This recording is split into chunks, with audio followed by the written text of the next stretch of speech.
អ្នកទាំងអស់គ្នាថ្ងៃនេះថ្ងៃជាវេលាល្អពួកយើងបានធ្វើការបើក soft opening View Mart ដែលស្ថិតនៅ condo View Aston នេះផ្ទាល់តែម្ដងតោះពួកយើងមើលទាំងអស់គ្នាថាតើនៅទីនេះគឺមានអ្វីដែលប្លែកៗខ្លះ Let's go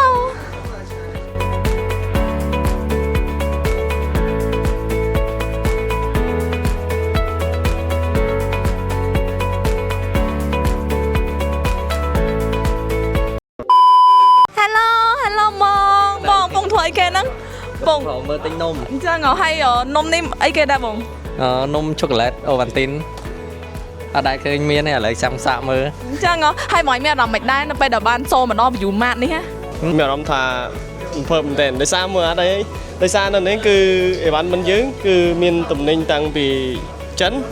ជប៉ុនយីចម្រុះលាយគ្នាហ្មងហើយតម្លៃគឺសមរម្យអូហើយតែគឺយើងមិនបាក់ចាំទៅដល់ស្រុកចិនឯណាផ្ញើអីវ៉ាន់អីមកពីចិនទេយើងគឺចង់ញ៉ាំតែចិនមានតែចិនណាអេហ្មង So many mostly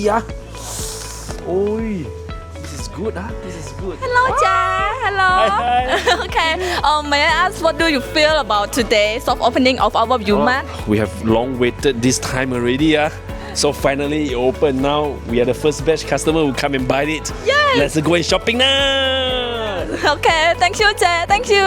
បងចាដល់ឥឡូវនេះបងពងមើលមីត្រូវអត់អូយកាមេរ៉ាជួយចាប់មីនិយាយថាមីមានគ្រប់មុខគ្រប់ម៉ាកហ្មងត្រូវអត់បងចាបងហើយបងជួយចិត្តញ៉ាំមីដូចខ្ញុំដែរត្រូវអត់ចាចូលចិត្តអញ្ចឹងណាគេដែលចូលចិត្តញ៉ាំមីមក View Mart មកធានាថាអត់ខុសបំណងអីគឺដឹងតែត្រូវម៉ាច់ហ្មង